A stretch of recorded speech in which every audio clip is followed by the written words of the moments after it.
Dr. Terry Wager. What's up, man? Hey, tell me more about that mastermind that you're in with Kevin Walls. Dude, $1,000. It's the dirt cheapest thing I've ever gotten into, and he does Grow Live Academy. So it's like how to create your own live, you know, Facebook show. But he's the one who connected me with how to make it on Amazon, how to connect my blog and my podcast to Amazon. I still don't know how to do the Amazon Live thing. I gotta ask him how to do that. You know how you got connected to him, right? Charles Coachman, who you brought into the community.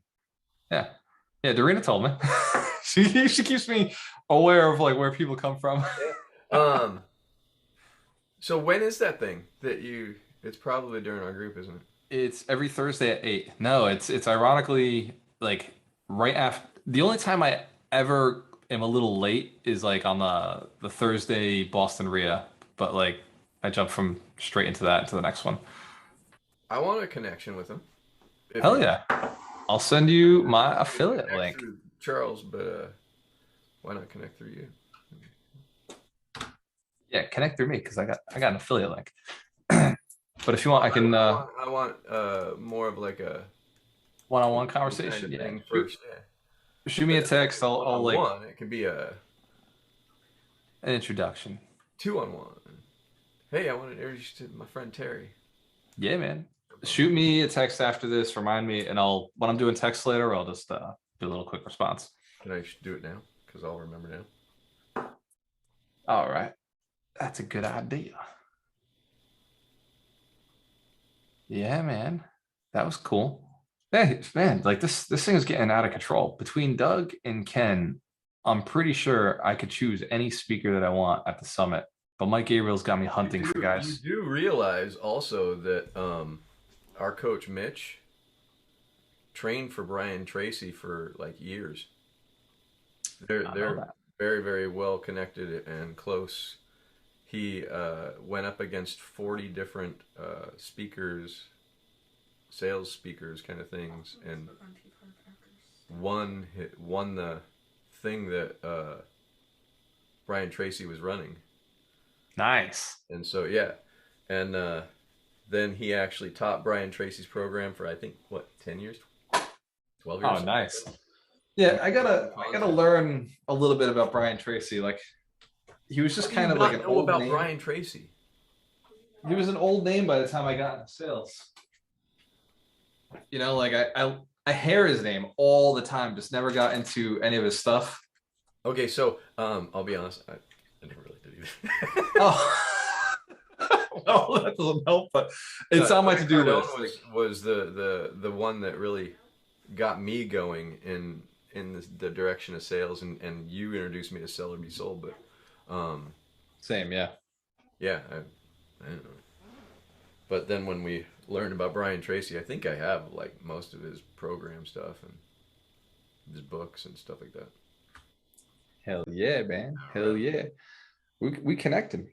We are connected. Mike, this is before we jump on.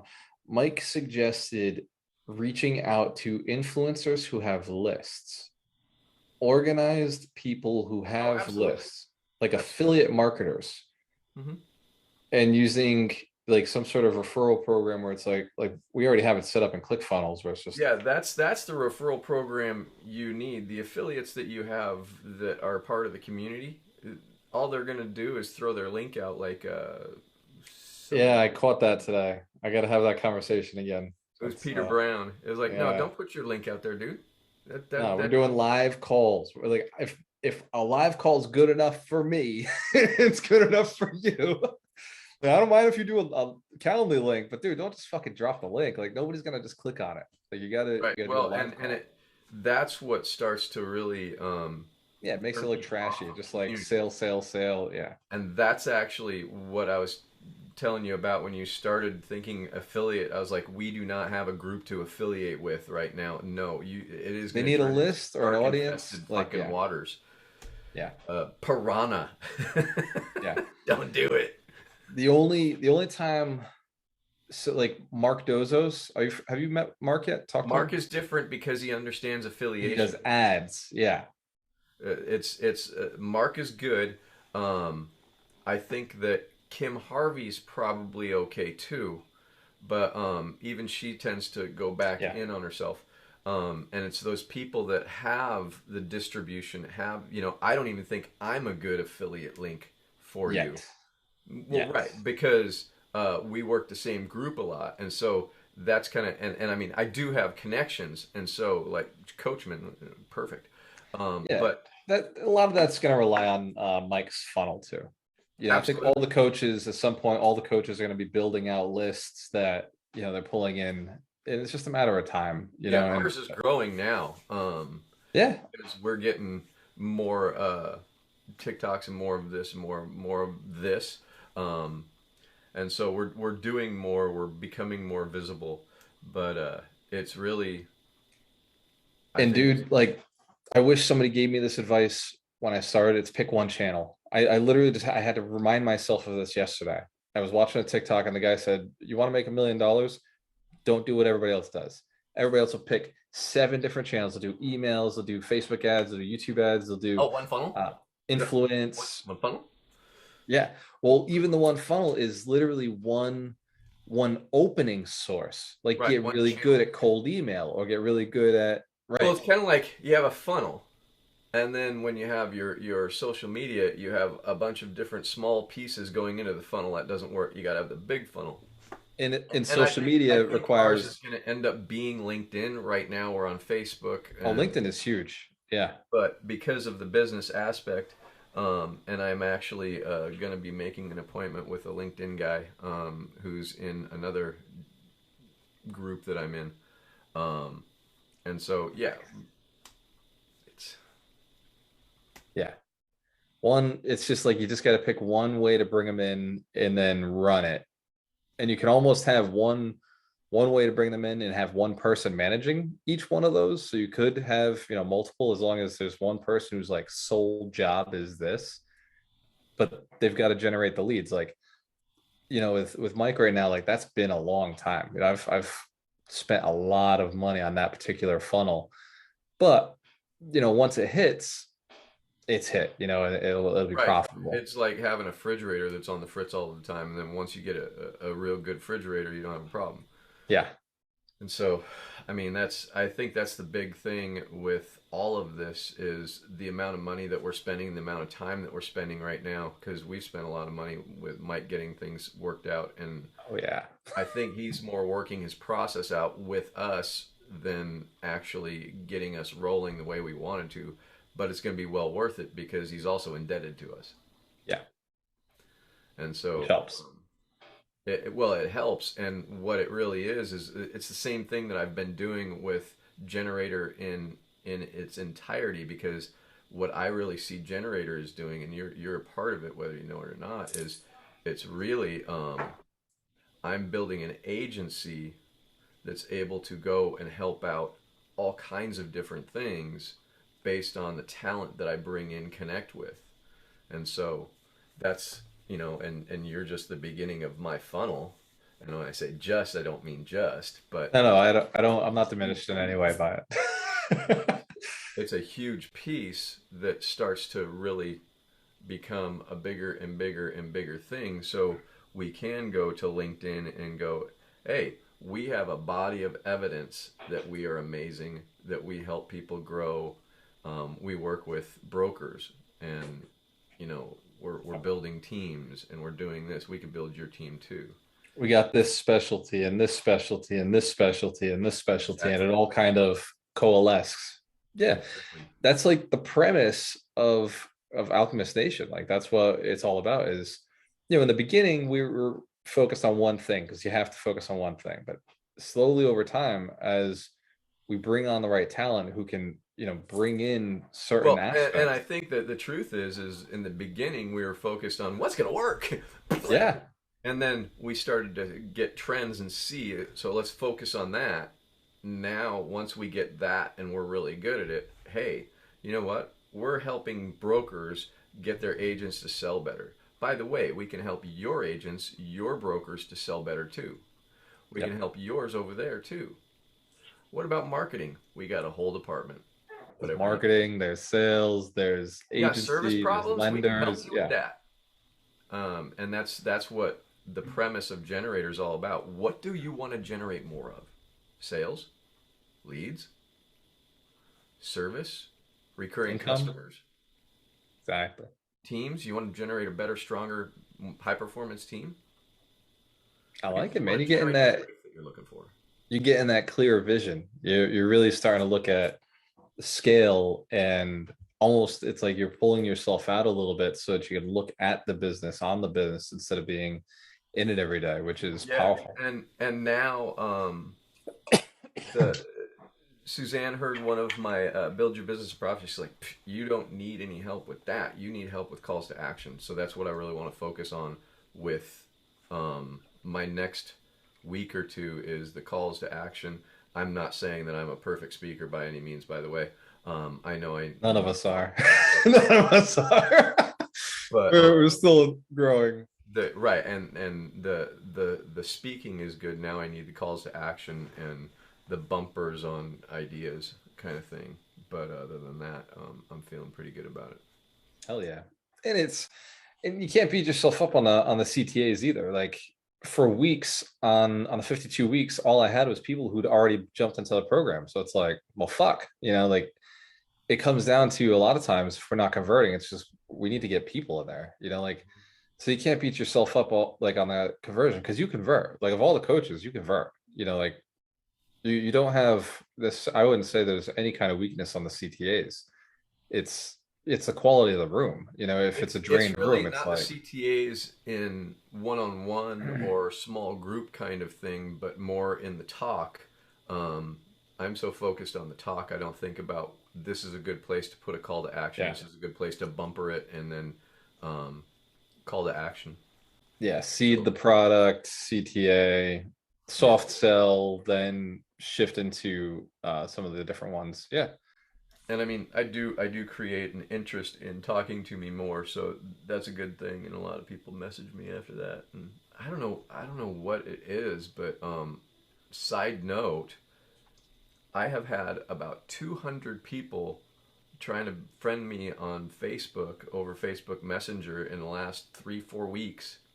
And I don't know if it's reels. part of the TikTok stuff. I don't know if it's Hmm. part of the Facebook Reels or if it's just they see me. Facebook reels. I Yeah. have no idea what it is, but half of these people I don't know who the hell they are.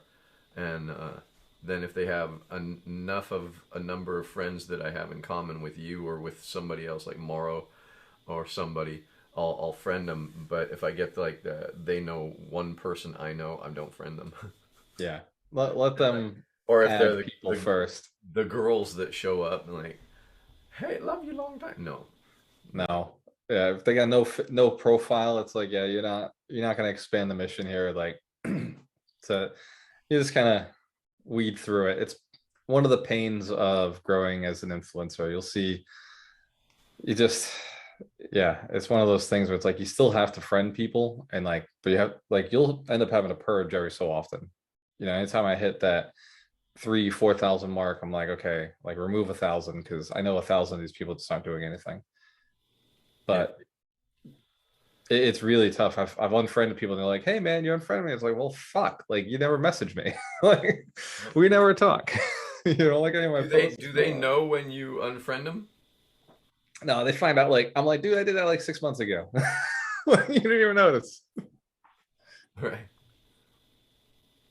Shoot, I want to pull this out. I just opened your little affiliate link thing. I want to. Yeah, save that. That's I mean Ken will probably hook me up anyway. He's pretty good, but it's easier that way. He already has the link set up. All right. Yeah, best money I ever spent. Like I've spent, I bought a lot of those $1,000 programs, but man, like holy fuck. Like it's just nuts.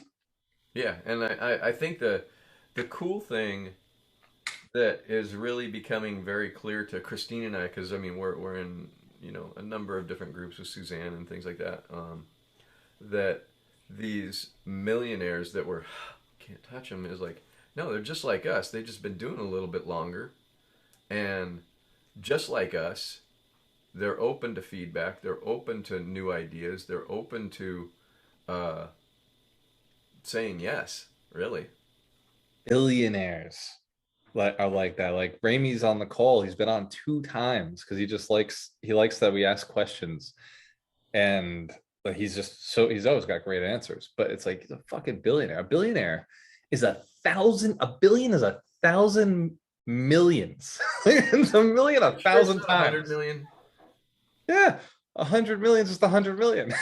But 1,000 millions Is a billion. no. Yeah, hit a million times 1,000. You gotta get those 3 zeros in. What's a what's You a know, it's million? funny because I did the same exact thing.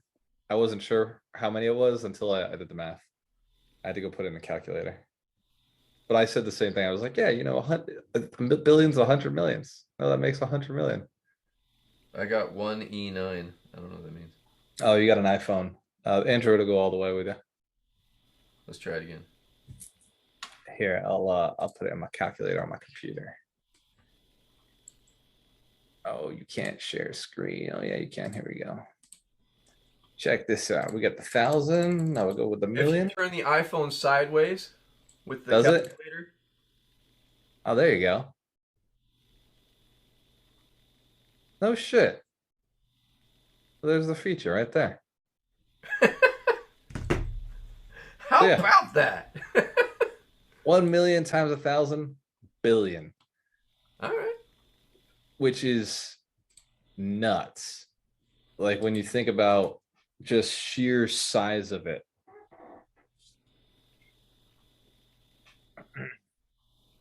Just the fucking sheer size of it. And So that's I why, guess I was thinking about 10 billion, and I was thinking 100,000 times 100,000. yeah. If you went 10 million times, yeah, 100, yeah, that would get you it. 10 million. So 10, so 100 100 million decamillionaires. or 100,000 times 100,000. 100,000 times 100,000. 10 billion. Yes. No, 100, Count it by ones. 100 million. No, 100,000 times 100,000 is 10 million. 100,000 times 10 billion. 100,000. 10 billion. 10 billion, yeah. 100,000. No, 100,000? 100,000 times 100,000. Got it. Got it. Yeah. So yeah, 100,000 is a lot. That's that's a lot of something. It's not a lot of money, but it's a lot of segments of money. Well, if you 100,000 ones is not that much, but 100,000 hundred thousands is a lot. So if you want to make 10, yeah, so even 10,000, the biggest developer in the country, I think, does 10,000 homes. And like, so I'm thinking like, 100 flips or like 10,000 flips would make $1 billion. I don't want to do that. That's too much. I mean, Yeah. you need 100 crews for that, and then you got to pay the 100 crews. So the billion that you make, now you're at half a billion. Yeah. Economies of scale. It's just absolutely nuts. There's there's easier ways to do it. Oh, absolutely. And I mean that's what Christine and I are looking at is how do we do it easier? And I mean I'm totally good with I think business is the way to do it. Christine goes, you're totally good with getting the podcast started. Um, Yeah. No, let's do that because I got a conversation with Ron. I gotta have it one. I want to grab some food before that. all right. And then that guy Stephen Walton booked a call at 3. So fuck, there goes my nap. Whatevs. I got a podcast at 4, which is good. I'm blessed. I'm thankful for podcasts. Those are good.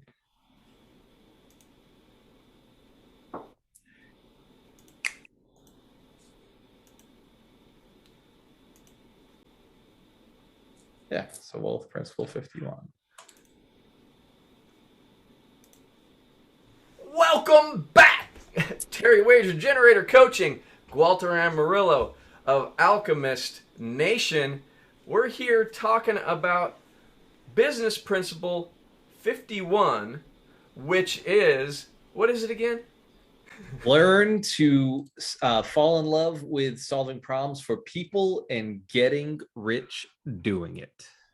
And when we're talking about solving problems for people, we don't have to have all the answers. One of the things that I used to think when I first started working with businesses and things, I used to think that I had to have all of the answers. But what I need to have is curiosity. Because when I can ask the questions, and this is something I got from being a psychologist, is people would walk into my office and I don't know what's going on with them. I need to learn about them a little bit before I can understand. And what we call it in psychology is diagnosing a problem. And it's the very same thing that we're doing when we're talking to somebody in a business, whether it's a CEO or a vice president, or if it's an entrepreneur that doesn't know what that next step is. Well, the reality is we don't know the next step is either, do we? We can't Yeah. have I somebody mean, walk in not and until go, we get there. hey, Gualter, what's my next step? It's like trying to go to California, right? You're on living in Boston, you want to go to California. Well, you're not going to know until you get to the next exit, the next road, the next avenue, next highway. Well, and really, it's like somebody walking into your office when you're in Boston and they go, how do I get there? Where do you want to go? Well, we got to find that out first. And then we got to find out more information. Oh, well, I want to go to California. Well, do you want to fly? Do you want to take a train? You going to Uber there? That's expensive. How do you want to get there? We find out, oh, we want to fly. Okay, well, great. Do you have like airline miles that you're collecting so we know which airline? When we start asking the right questions, and it's not even the right questions, it's just questions. You know, a lot of people are concerned, well, what's the right question to ask? The next question. And when we get curious and start to understand what the person wants, then we can diagnose the next step. And we're not diagnosing an illness. We're diagnosing what's the next step to get you where you want to go in your goal. And then the idea of prescribing that next step. And this is how I think about it, because I have a doctor frame of mind. Diagnose, prescribe, and then provide the protocol in order to follow through with the prescription. And that's what we do with generator coaching, is give people the next steps to move forward with their business. But if I don't have the next step, I have a Gualter. I go, you know what? I'm not exactly sure how you should invest your money in those different things. I have Gualter who does investments in real estate, so you can talk to him. I have other friends that you know, I have a lawyer. Actually, one of my clients was asking about how to do his entities so that he can make more money and protect his money. I was like, I have a lawyer who's doing that exact same thing for my fund that I'm working on for my sober living with Patrick. And so I'll have you get in touch with him, and then he can tell you how to organize your situation so your money's protected at the same time you can grow faster. And so what resources do we have? And that's a really big piece for Christine and I, is we look at relationships, and then we look at resources, and then the results you're looking for. And so when we can understand those, we can provide the results by the resources and the relationships. And I gotta ask, like, so how does somebody fall in love with problems? Right? Like, I know like entrepreneurs make a profit from solving problems for other people, but it seems like most new entrepreneurs don't get a grasp on this. Like, how did you come to this like awareness, and then how do you help people transform and realize like problems are a good thing? You actually want problems. Yeah, you know, for years I was an avoider of problems and think that problems are way too big to deal with. And we've talked about my past before, and how I, you know, every bottle had an answer to a problem, and it doesn't. Actually, it just confounds the problem and makes the problems grow. And what I didn't realize at that time is problems are not coming from the situation outside of me. They're coming from my fear of not being able to do something. And so they're coming from a sense of powerlessness, personal powerlessness, and a fear that I'm going to mess things up. And so, you know, and people talk about fear and courage and all of that. And I talk more about faith. And so if you have faith in yourself that you can take one step, you can take one step until you're through the problem. The reality, I think, for a lot of people is we live in that fear and doubt of ourselves instead of faith that we're here for a reason, that the reason's bigger than all of us, And that when we actually step into that faith, and like Ken Walls was talking about on our earlier program, just do it, just take action, just try it. And what I talk about a lot as a psychologist, with research and all, is experimenting. You have to experiment. You have to try something, because if you don't actually take an action, nothing is going to happen in your life. The manifestors of the world, I wasn't going to necessarily talk about this, but I'm going to, just for a minute, the manifestors of the world think that manifesting is, we think ourselves into it. But manifestation is what happens as a result of action. And so we don't manifest things. Things manifest when we take action. And as NLPists, if that's a word. That's a word. That's a word. I'm a psychologist, so I can do that. It's in the bylaws of psychology that we can create shit that doesn't make sense. And then we have this makes a lot of sense, actually. But the NLP idea is really understanding how words matter and what they do for us. And a lot of people think that if they're manifest, you think about it enough and you visualize and you just focus on it, it'll happen.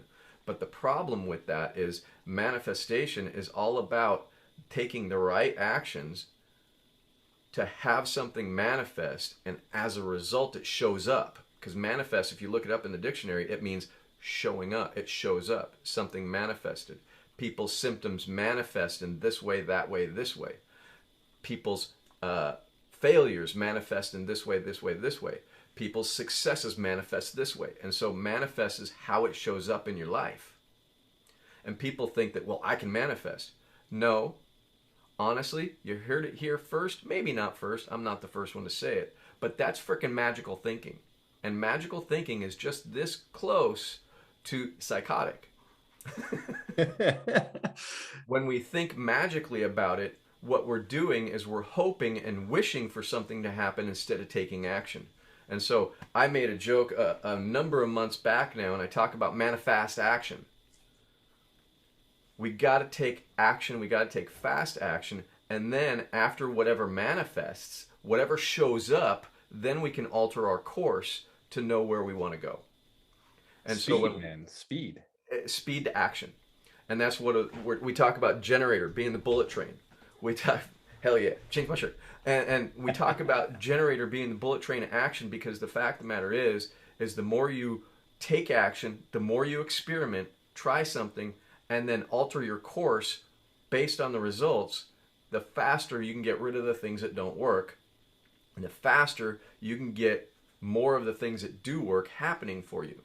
And I mean, we've done a lot of stuff, you and I together, with Alchemist Nation and with the big group that we have. We've done a lot of stuff, and we realize, wow, that didn't work. Oh, and some of it's on the back end. The funnels that we're creating, the different programs that we've attempted to create. Now, well, that's not going to work. Let's let that go. This thing's working. Let's do more of that. And as we go, we find that we get better and better and better at what we're doing. We refine the things to make them work even better. And then we have more and more success that pulls more people in, that pulls more money into everybody's life. And so, yeah, I mean, it compounds, right? When Absolutely. your business is built right to solve problems, like you and I were just talking about a little while ago, you're adding segments to your business because you're identifying a demand. You're identifying a need in the marketplace for real estate brokers and real estate agents to be able to learn how to sell ethically, morally, and better so that they can earn a better living. And that only came up out of a need. It only came up because you started seeing a problem in the system, a flaw in the system, and saying, you know what, there's a gap here. Even though there are dozens of trainers out there for real estate agents and brokers, but just because they were, an agent or a broker at one point, and they, had a great referral list, or they had this great system. Well, this is 2022, right? Like, the game has changed. Sales has to be updated. You can't just operate the way it was before. Absolutely. And you're adding that segment to the business.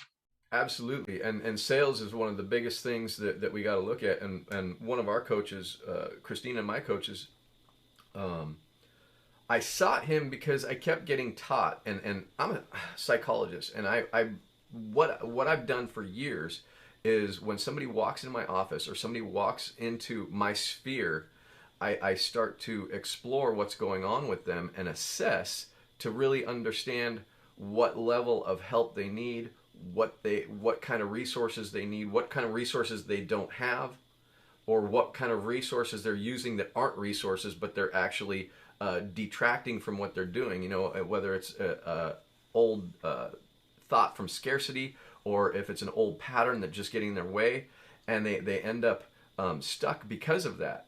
And so what I notice, I'm really good at that. But when I started getting sales training from the sales training world, you know, even Tony Robbins' sales training world, and some of those different things, and one of our coaches, it was all transactional stuff about trying to identify their pain and then overcome objections and do all of this stuff. And the reality is if you're selling right, you don't have to sell it all. Yeah.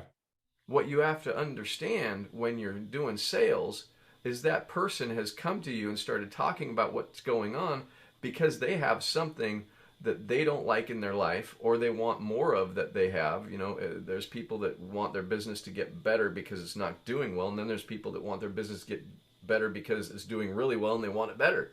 Well, each of them still want it better. There's something in their way, and they don't know exactly what it is.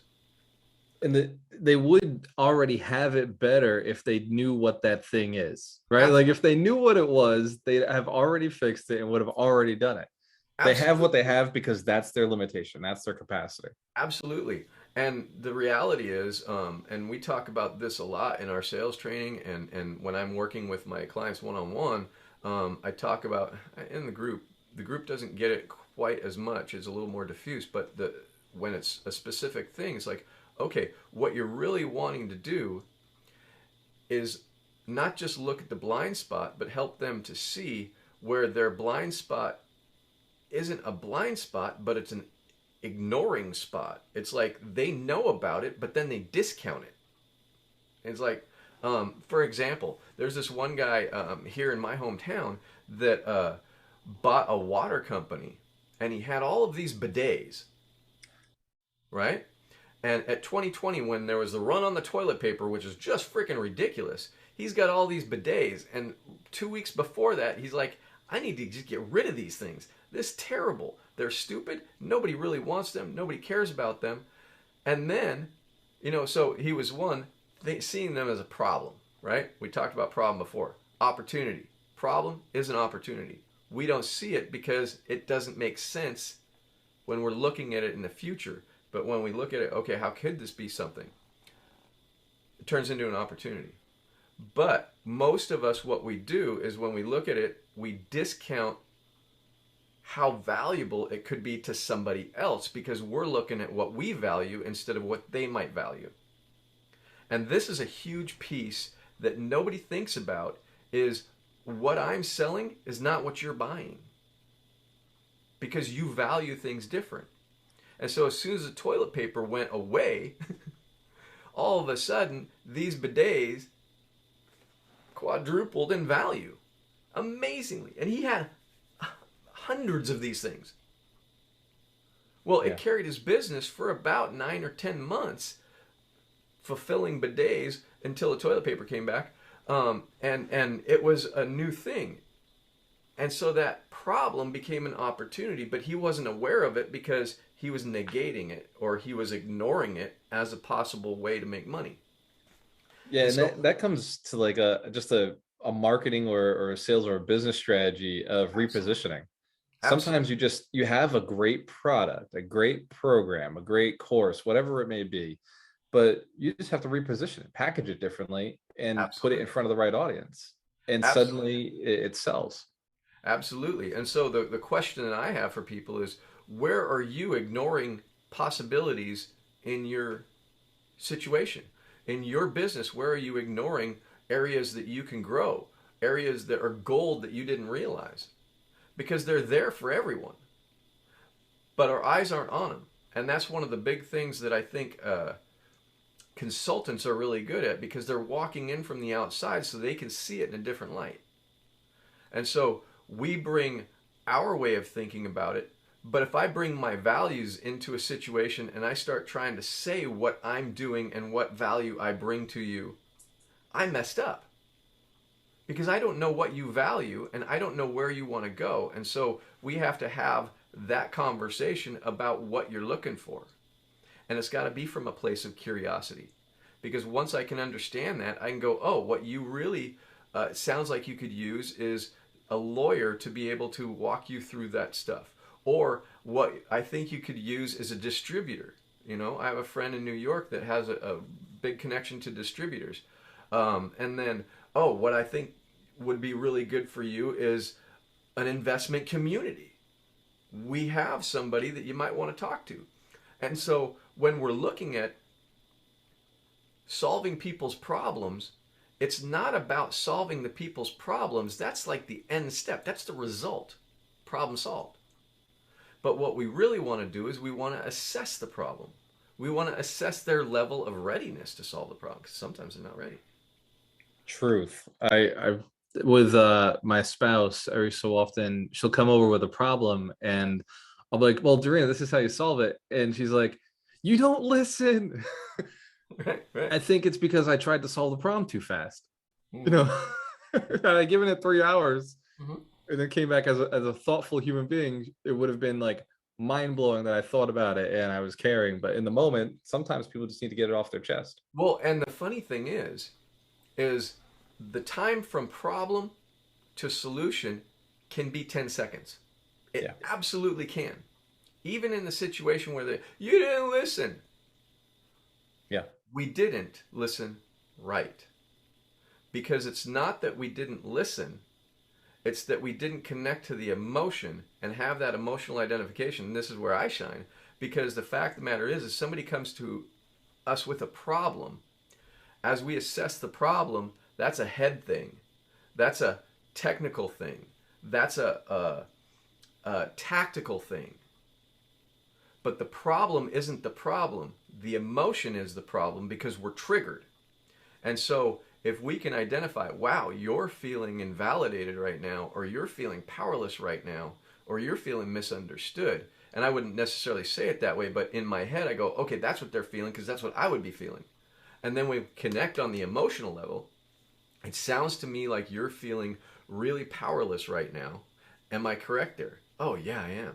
Would you like some help with that? Yeah, I would. Great.